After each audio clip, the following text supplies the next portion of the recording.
Okay, welcome everybody to this Signals and Systems course. You probably already know me by name. I am Ömer, and this course is Signals and Systems course.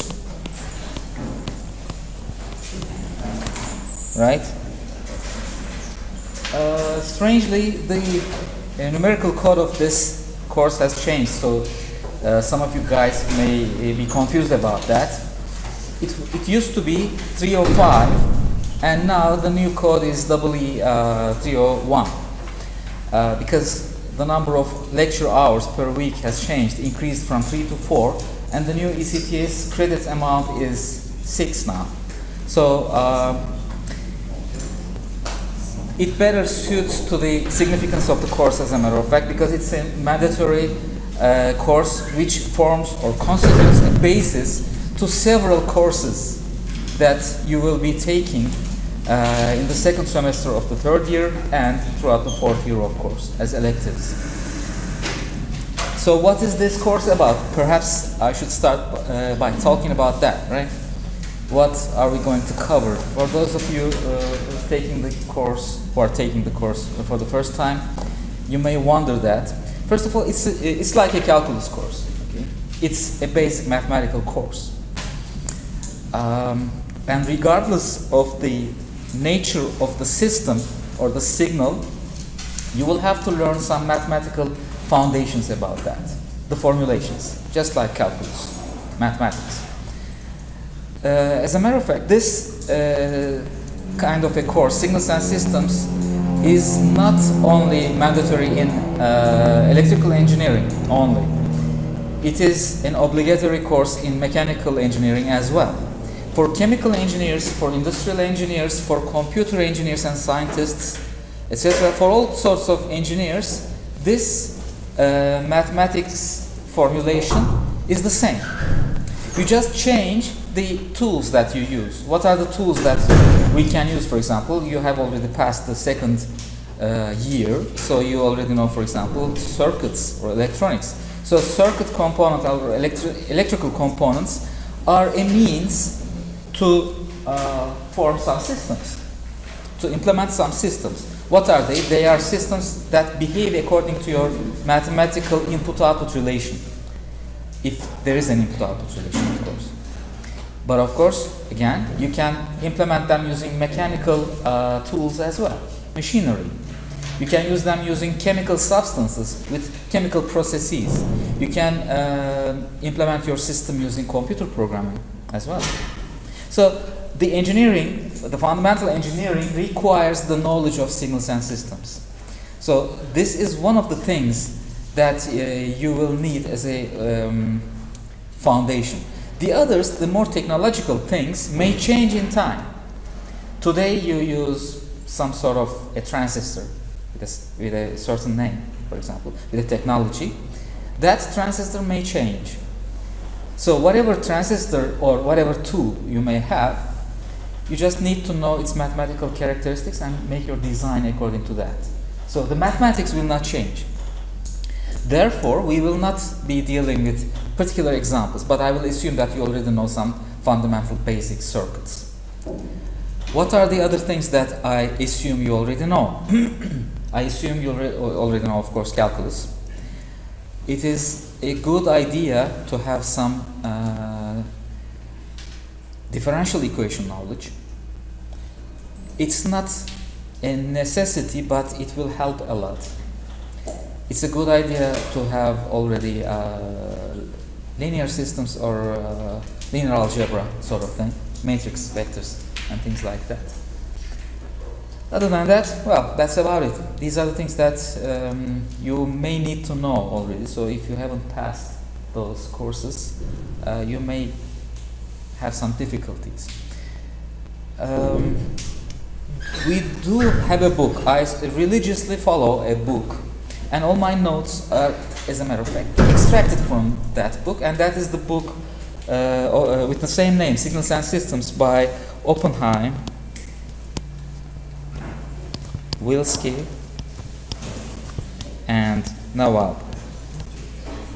The second edition is what I have. I believe it's still the same edition. Usually students come to me and ask me which of the chapters we will cover so that they may have only those chapters, copy perhaps. Right?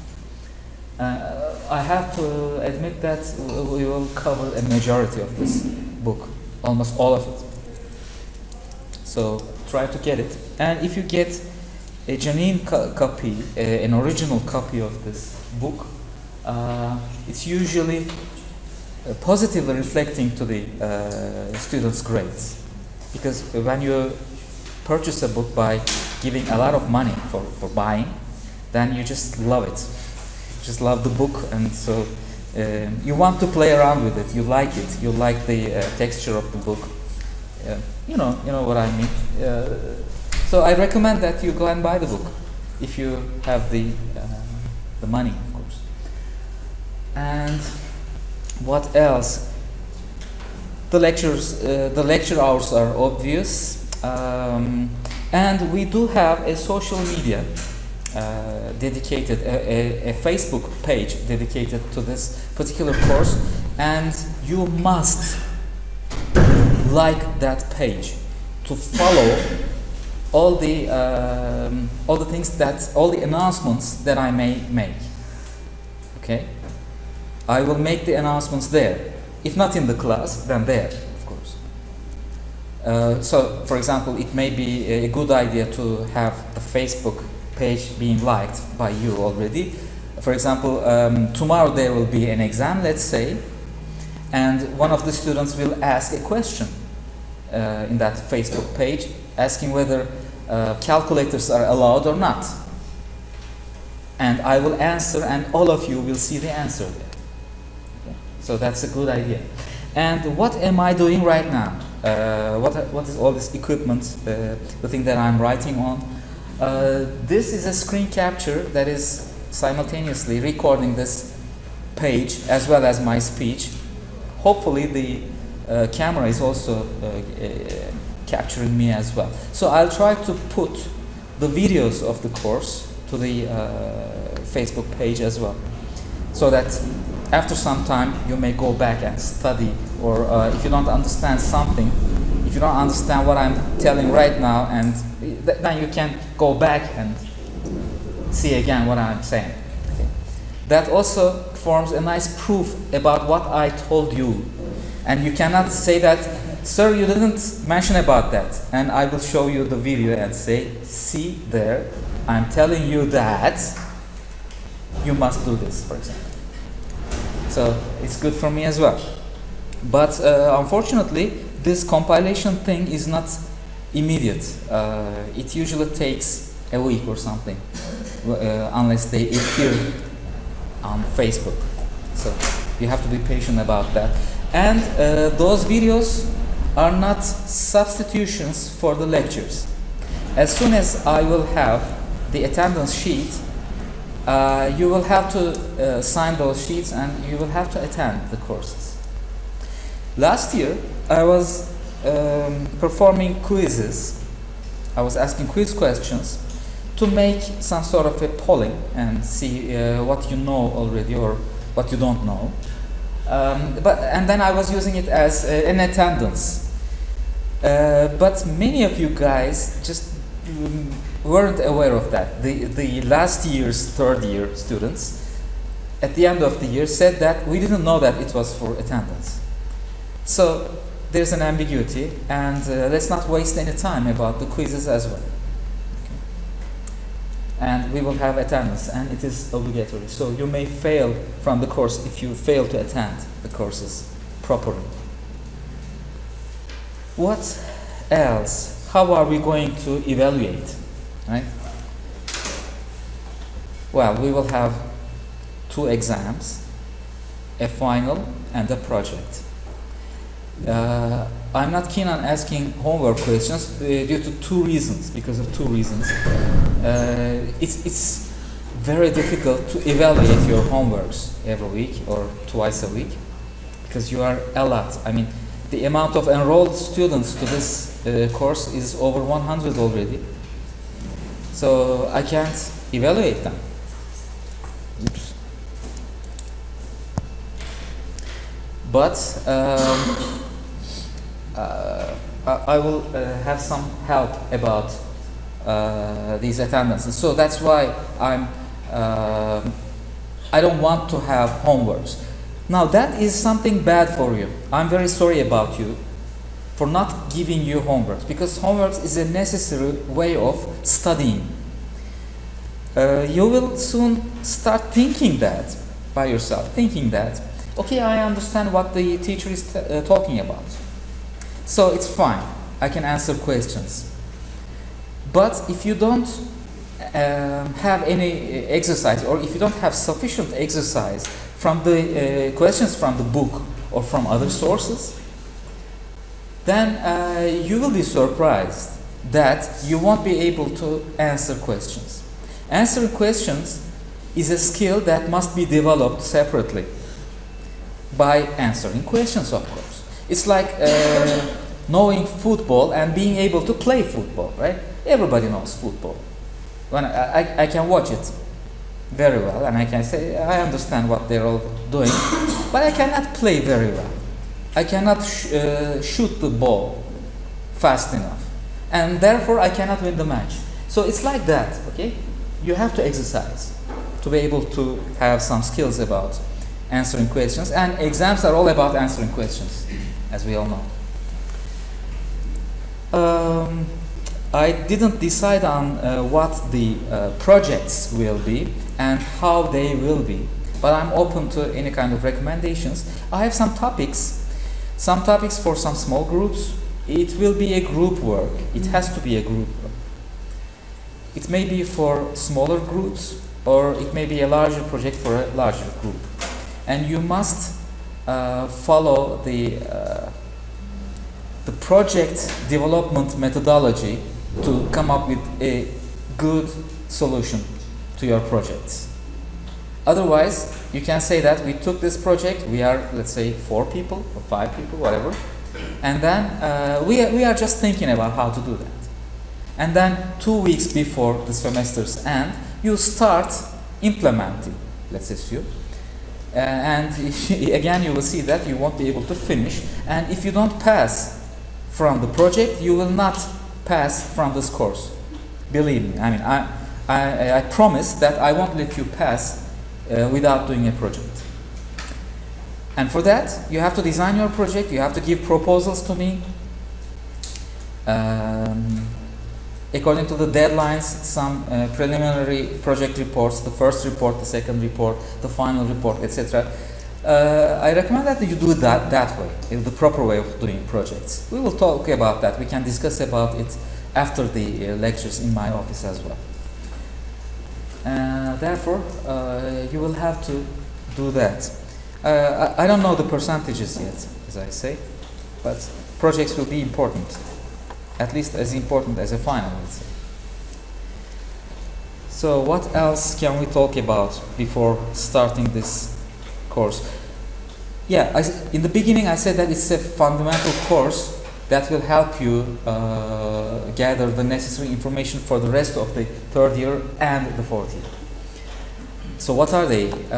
Well, electromagnetism and perhaps some electronics, VLSI sort of electronics, may be a little bit in a different path. But other than that, all the other paths that you may choose, including communications, telecommunications, or any kind of control systems or any kind of digital systems, will need the knowledge that you will have from this course. I hope you learn it well, and I hope you have or you develop the necessary skills to be able to learn it. There are several debates about why we are lecturing in English. That's basically in order that you will follow in the rest of your life, you will be able to follow what can be proposed to you. And most of the things that will be proposed in the technology disciplines will be in English. So you will have to learn in English. It's the best skill that you can get. You may not learn what I'm telling you right now. very well. If I teach you in Turkish, probably most of you guys will learn it better. But there's another very important thing. You will learn it in Turkish, but you will not probably be able to improve yourselves for learning whatever will come next. Because eventually everything, all the technology, all the science is built in English, so you will have to follow them. And if I were the owner of a company to hire some of you guys, I would prefer a person who has been educated, properly educated in English, because he or she will be more useful for me when I ask him or her to do something. Because the information is in English and you will be able to gather the information from there and learn them. So you have to learn in English. That's the whole idea about that. And we will strictly follow that motto from now on. Then that's why the course will be in English. The passing criteria and all those things, that's something secondary. I don't want to discuss about that. But the examinations will be classical. In other words, you will be asked like 5 questions or something that you have to solve. And the questions may be problem solving, or they may be more involved like making proofs and things like that too. They won't be tests, I suppose, except for a few experimental things that I may try. So that's what it is all about. Okay, do you have any questions then? I'm finished, more or less. The Facebook page name, what is that? It is Signals and Systems EEM 305 or something like that. Okay, that's the name. Although it's not the name of the course anymore. I mean, the code is 301, but I just couldn't change it because I was unable to do that. The system didn't let me change it, so it will go on like that. Don't forget to like the page and have the announcements or notifications open in your cellular phones and everything. Okay? You may be notified anytime. Okay, any questions? Good. I hope that you will also tell this kind of information to your other friends who fail to be here now, because these are critical information, as critical as the things that we teach. Okay, the flavor. Otherwise, without this motivation, without this flavor, it doesn't really make much sense to learn any particular course.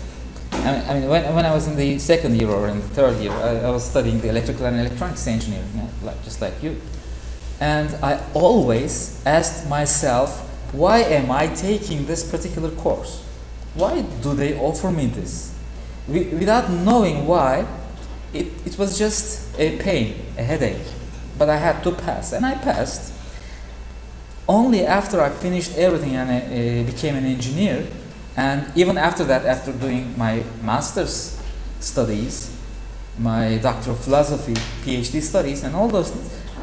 PhD is an interesting name, by the way, Doctor of Philosophy, right? It's not Doctor of Engineering or anything. Because that's perhaps the point where you understand the idea without focusing into some details. Everybody, all the teachers taught us details, but don't lose the general idea, okay? So this is a mathematical foundation for analyzing signals and systems, as the name implies. And the signals can be anything. Let's start by giving some examples of signals then, if you don't have any further questions or any questions, as a matter of fact. What are signals that we're talking about? What are they?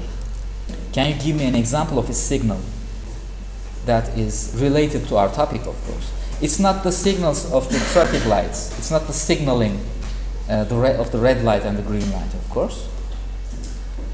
It's a function we're talking about.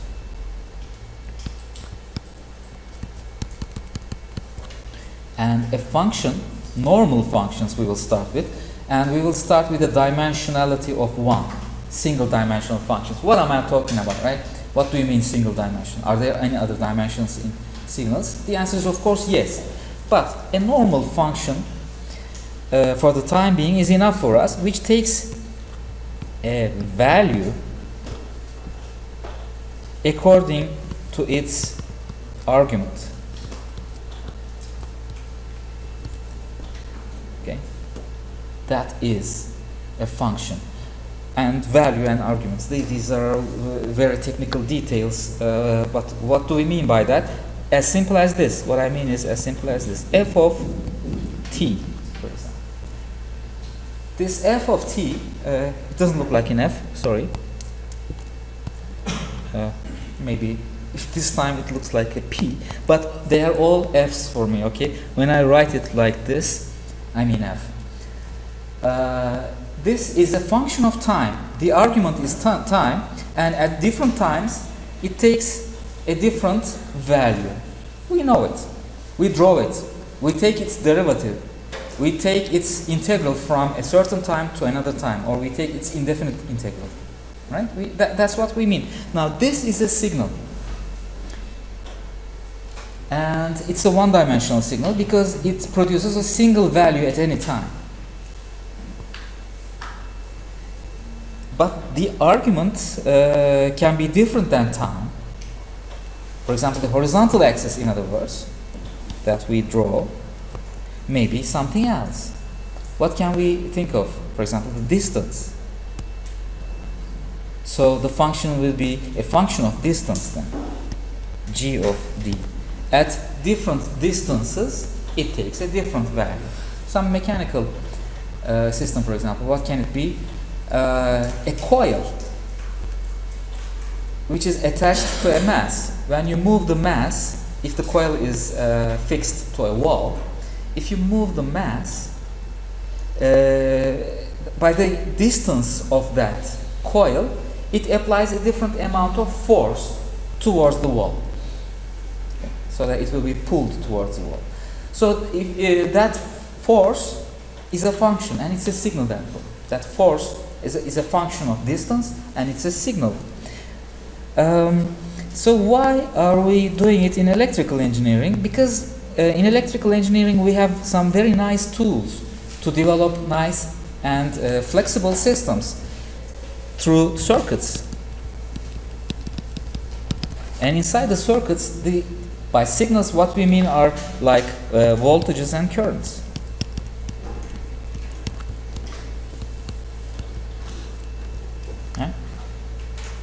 That makes a lot of sense. A voltage changes according to the input, which is a function, or it may be constant, and the system is changing that using capacitors and inductors. It may be performing an oscillation, for example. Right? So these are the signals. We may have audio and speech signals as another example. So this is one example. This is another example. Audio and speech. Right? I'm talking to you, and it makes a wave, and the system that generates that is my mouth, basically. What else? Now, these examples that I'm giving you, or I have given you already, are examples which change continuously with its argument. In other words, if you improve the time from t1 to t2 continuously, the function also changes continuously. So the function is like this, okay, a curve, continuously changing. There may be, and in digital life, as a matter of fact, most of the functions are that way, discrete time functions as well, whose arguments are separated. They are not continuously varying like time, but they are indexes, and it's easier to play around with them. The mathematics of such things and the programming of such things are easier because we have arrays, right? You already know C programming language, for example. Most of you guys already know MATLAB, and there are arrays in those. An array is a discrete time signal. An example for a discrete time is a sequence of bases in an image.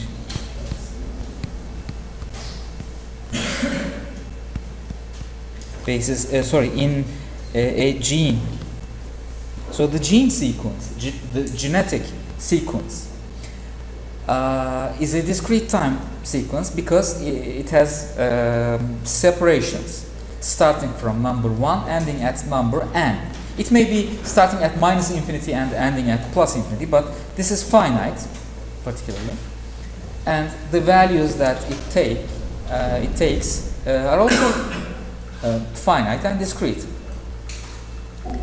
So this is an example of that. Stock market values.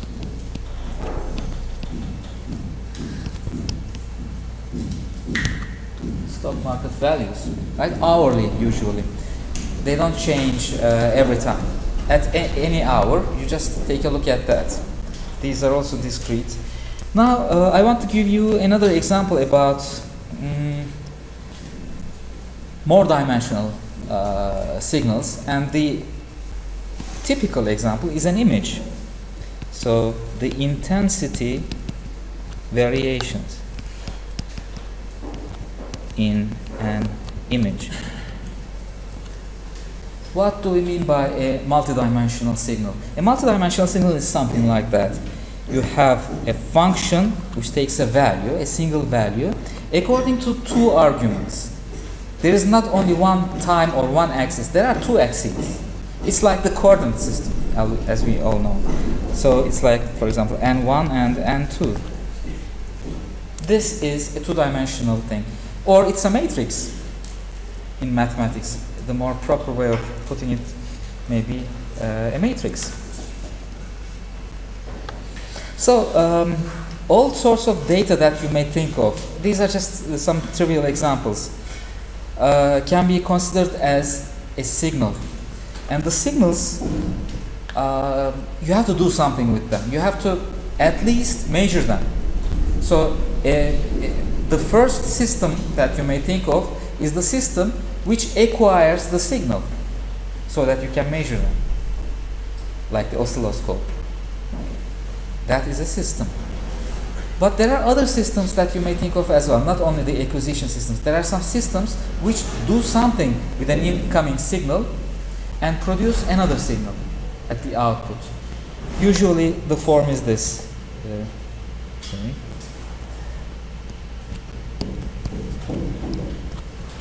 Right? And I think the image on the Facebook page is something like this, and I put an H here normally. H corresponds to the system. In some other disciplines they also call it a plant, for example, to do something. It may be a process. And the input is a signal like this. It doesn't have to be like this, of course. It doesn't have to be a continuous time function like this. And the output is another signal. What can we do with these things? We can do, in telecommunications for example, we can do a transmitter or a receiver. What is a transmitter? A transmitter is a system, a plant, which pushes the frequency of my speech. Do you know the speech frequency or the audible frequency, hearing frequency ranges? 20 hertz to 20 kilohertz at most. Okay, that's the audible range. But to longer distances, it's impossible for this kind of a signal to penetrate, because the atmosphere, the air, is a system which attenuates, shrinks the information in these frequency ranges. When I shout, it may go like tens of meters at most. It cannot go very far away. And of course, if everybody is shouting all together, then we don't understand anything. So we have to make a telecommunication, and the telecommunication is performed by modulation system. The modulation name is interesting, but the system is not very interesting. It just pushes my frequency to very high frequencies with the same variations at a very high frequency content, so that it may travel long distances and no one will hear, because they are very high frequency and your ears cannot hear them. So that the input is my speech, the output is a radio wave, a frequency FM modulation or an AM modulation, radio wave that goes. That's a system. What's the inverse system there? It's a receiver, the radio. The radio will take the output of the modulated high frequency signal as its input, and it will produce an output which we can hear. So that's an example of a system. Some systems may have only the output. Some systems may have only the input, but in general we will deal with systems with input and output. At least the output will be the measurable entity. So we can think of, we started already, a lot of examples of signals. I'm having a lot of difficulty, as a matter of fact, not giving any example or giving a counter example which is not a signal and it's not a system either. I can't think of anything like that. Anything that I can think of is either a signal or a system. You can think of it like that. And the mathematics from the relation from x of t to y of t is the whole idea that we will try to cover. Now, we must give or start by some mathematical simple systems, of course. The first system that we can think of will be, well, let's start from an easier example, like the addition of two signals. And x of t will come here, and another signal y of t will also come, and the system adds them, and it will produce z of t, which is clearly x of t plus y of t. So this is a simple system. Another simple system that we may think of is an amplification. X of t may come into a system which scales our input by a, some real value, and the output is a times x of t. Now these two systems, they may look trivial, but they have they give a name to a very wide class of systems that we will constantly deal with, and that particular name is linear and time invariant system.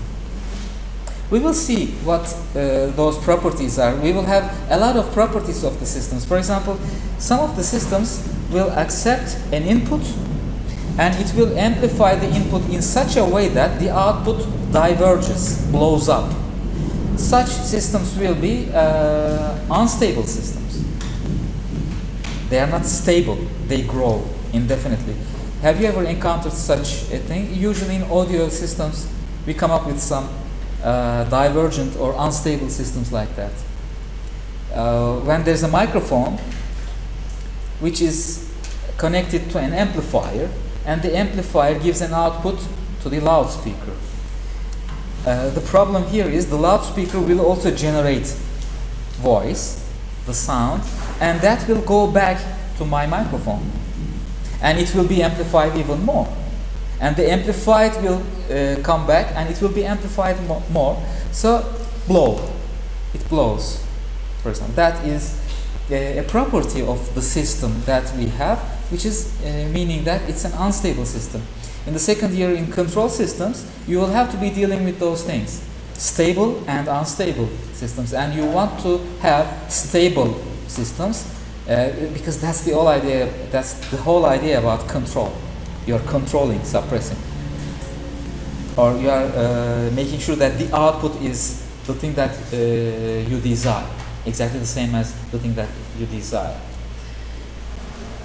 Time invariance is another property. We will see that, which is actually something like this.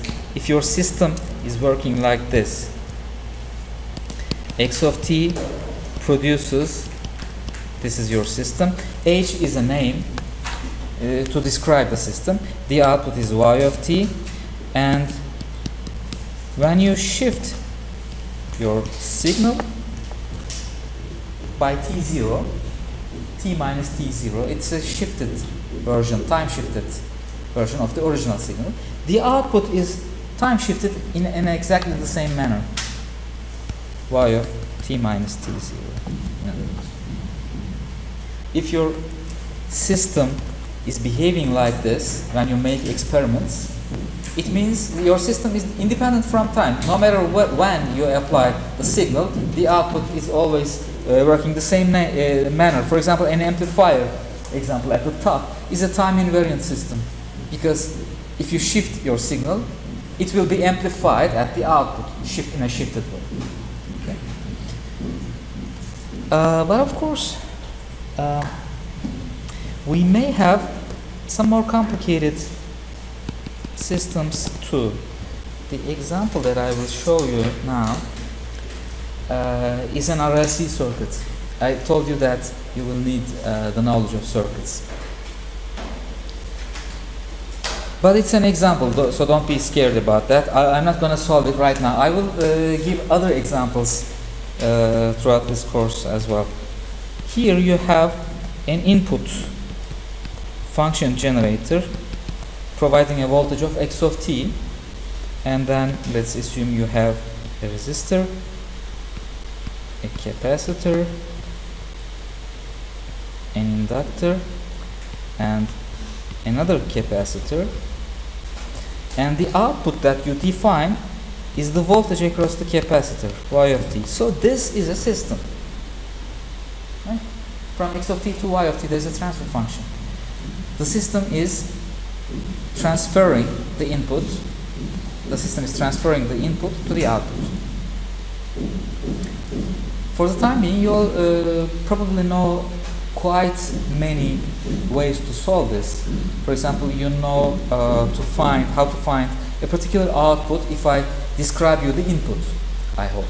For example, if it's a step function, the input was closed, 0 volts, and suddenly I switch on the function generator and it gives like 5 volts. What kind of an output would you expect? Can you find it? Probably yes. If you don't remember, well, you may refresh your memories. I'm not asking you right now. But probably you can find it. But those input-output questions are called transient responses. There's a transition in the input, and the output behaves according to the input. And you find the formula of the output. But it doesn't mean that you found a general way of describing this circuit then.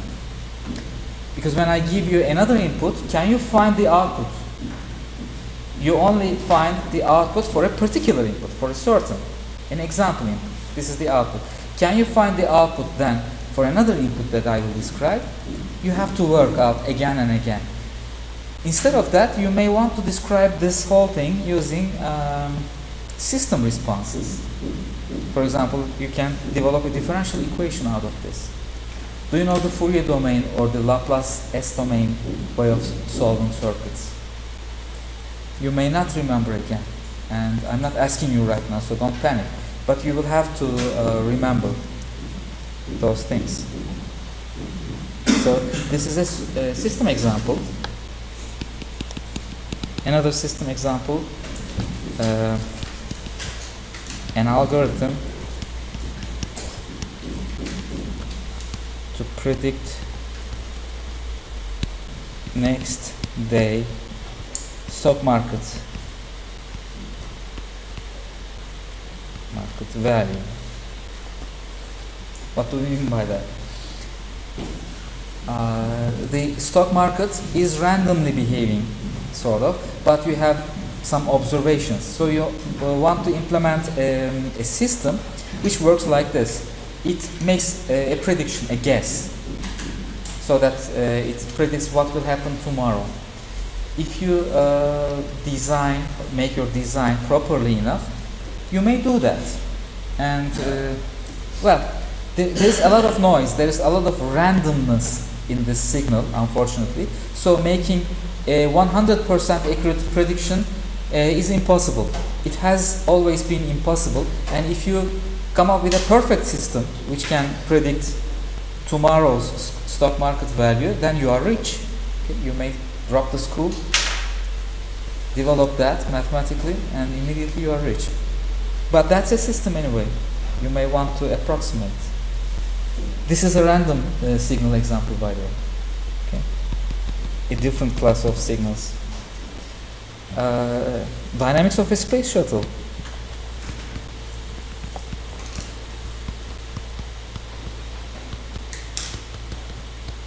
What do we mean by that? You are traveling in a space shuttle. If I emit some amount of gas when I was traveling in the space towards this direction with this kind of a momentum, how will my space shuttle turn, rotate, things like that? That's an input-output relation. Input is the engine thrust, and the output is the location. It's the new location. It's a dynamic system.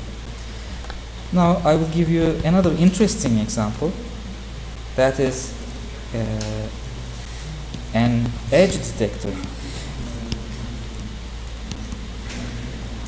It's a two-dimensional system, and it gets an image as its input. At the output, it only draws the edges of the objects inside the image. Edge detection. That's a system.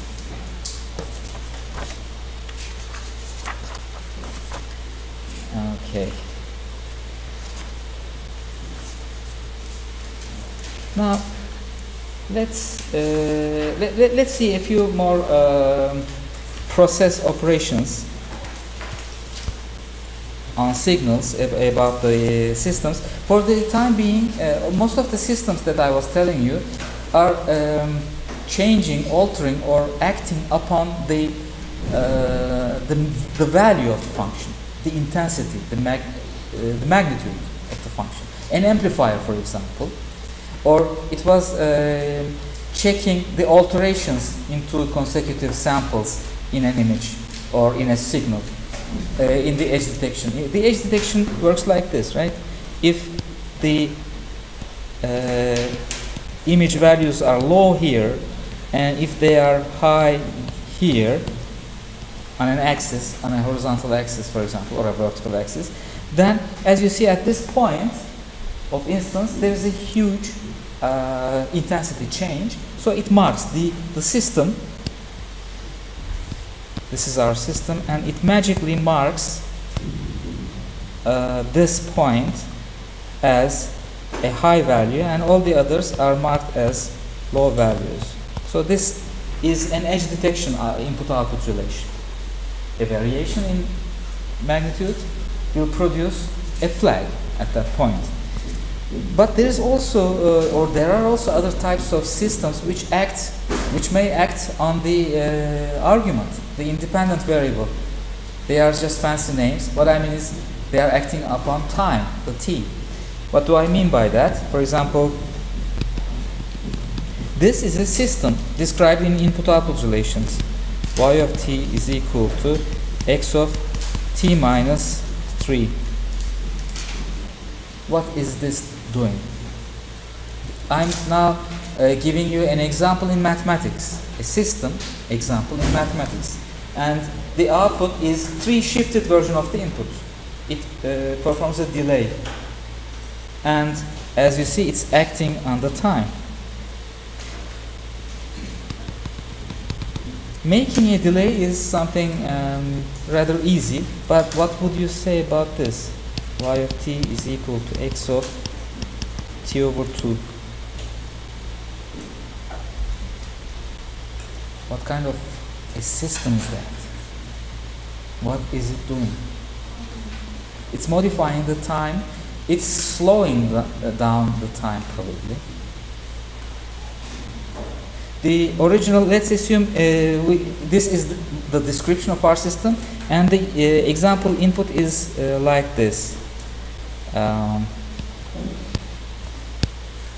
This is the time index. This is x of t. From -1 to 1, it first increases to 1 and then decreases back to 0. This is our input. So what kind of an output does this produce?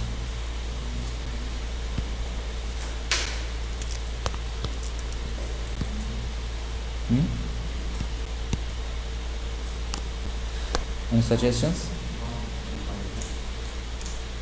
Where will it start?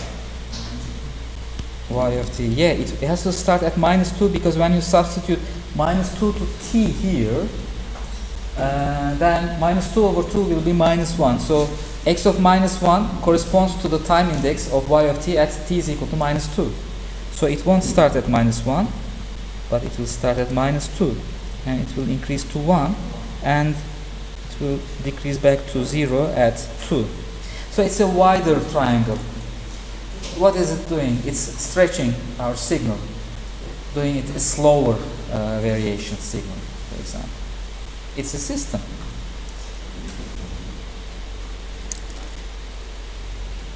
Most of the students are a little bit confused about this. Y of t is equal to x of t minus 2/3.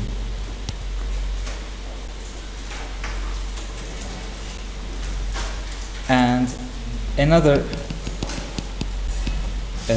example is y of t is equal to x of t/3 minus 2.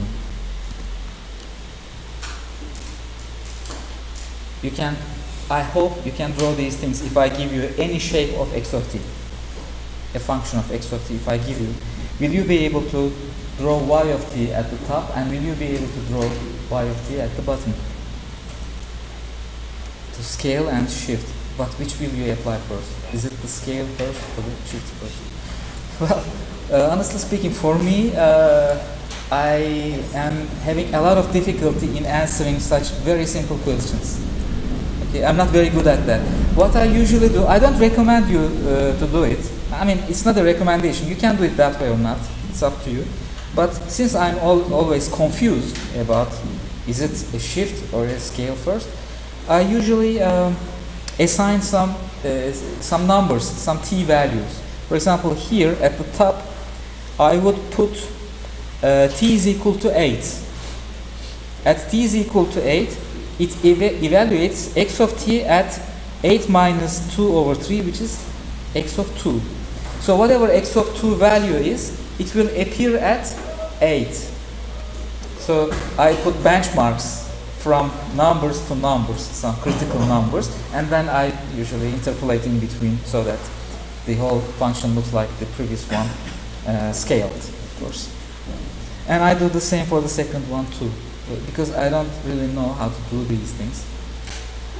But don't be confused about that. Usually the questions start by some simple algebraic manipulations like this, and you have to properly do it so that you can answer part B of the same question, and then C and D and E. If you fail to do it here, then all the rest of your answers will be wrong, right? It's a pity. So this is a system example about acting upon the time index. We will have other types of examples, and we will have more mathematical examples, but before that, let's give some 15 minutes break, and then we will continue in the next hour.